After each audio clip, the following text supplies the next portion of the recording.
Bismillahirrahmanirrahim. Assalamualaikum warahmatullahi wabarakatuh. Perkenalkan, nama saya Nurul Ashira dari kelas MBS 6F dengan NIM 1904030158. Nah, di sini saya akan menjelaskan rangkuman dari materi analisis laporan keuangan, di mana analisis laporan keuangan itu merupakan suatu proses penelitian laporan keuangan beserta unsur-unsurnya yang bertujuan untuk mengevaluasi dan memprediksi kondisi keuangan perusahaan atau badan usaha dan mengevaluasi hasil-hasil yang telah dicapai perusahaan atau badan usaha pada masa lalu dan sekarang.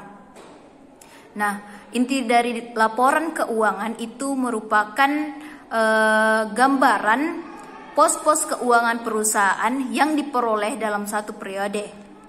Nah, dalam laporan keuangan ada tujuan dari dilakukannya analisis laporan keuangan.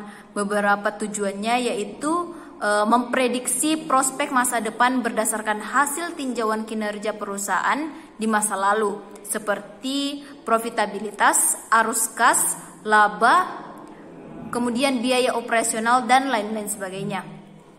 Kemudian tujuan yang kedua yaitu meneliti profitabilitas saat ini dan efisiensi operasional perusahaan sehingga kesehatan keuangan bisa ditentukan. Kemudian yang ketiga yaitu menilai prospek pertumbuhan dan profitabilitas perusahaan guna membantu pemangku kepentingan tertinggi untuk memprediksi dan menghindari kemungkinan terjadinya kebangkrutan. Kemudian yang keempat yaitu membantu bank dan investor untuk menentukan apakah pinjaman atau bantuan keuangan dapat diberikan kepada perusahaan atau tidak. Nah, selanjutnya ada beberapa macam metode analisis laporan keuangan. Yang pertama yaitu analisis rasio.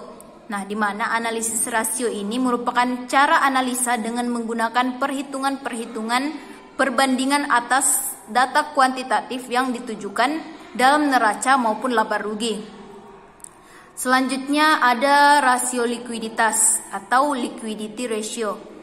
Nah, di mana rasio likuiditas ini merupakan gambaran yang menunjukkan kemampuan perusahaan untuk memenuhi kewajiban jangka pendek. Nah, selanjutnya ada rasio aktivitas, di mana rasio aktivitas ini merupakan rasio yang digunakan untuk mengukur efisiensi atau efektivitas perusahaan dalam menggunakan aktiva yang dimilikinya.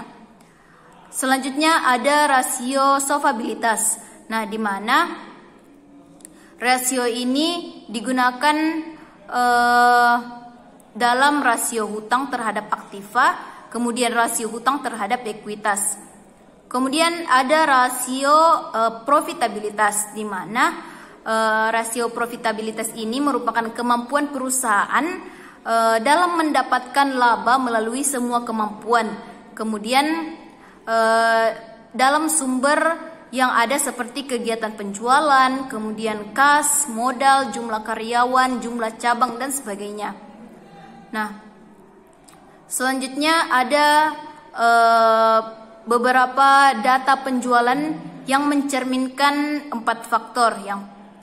Yang pertama yaitu tren, kemudian ada siklus, kemudian ada musiman, kemudian ada ketidakteraturan. Nah, di mana tren ini merupakan pergerakan time series dalam jangka panjang yang dapat merupakan tren naik atau turun. Kemudian dalam tren ini diperlukan waktu jangka panjang atau 15 sampai 20 tahun. Nah, kemudian ada siklus. Siklus merupakan fluktuasi bisnis dalam jangka yang lebih pendek. Nah, dalam siklus ini yaitu sekitar 2 sampai 10 tahun. Kemudian ada musiman. Musiman ini merupakan fluktuasi yang terjadi dalam lingkup 1 tahun. Selanjutnya ketidakteraturan. Nah, fluktuasi semacam ini disebabkan karena faktor-faktor yang munculnya tidak teratur. Ada dalam jangka waktu pendek, kemudian ada juga dalam jangka waktu panjang. Nah, mungkin itu saja kesimpulan dari materi analisis laporan keuangan yang bisa saya sampaikan. Lebih dan kurangnya mohon dimaafkan. Wabillahi taufiq wal hidayah. Wassalamualaikum warahmatullahi wabarakatuh.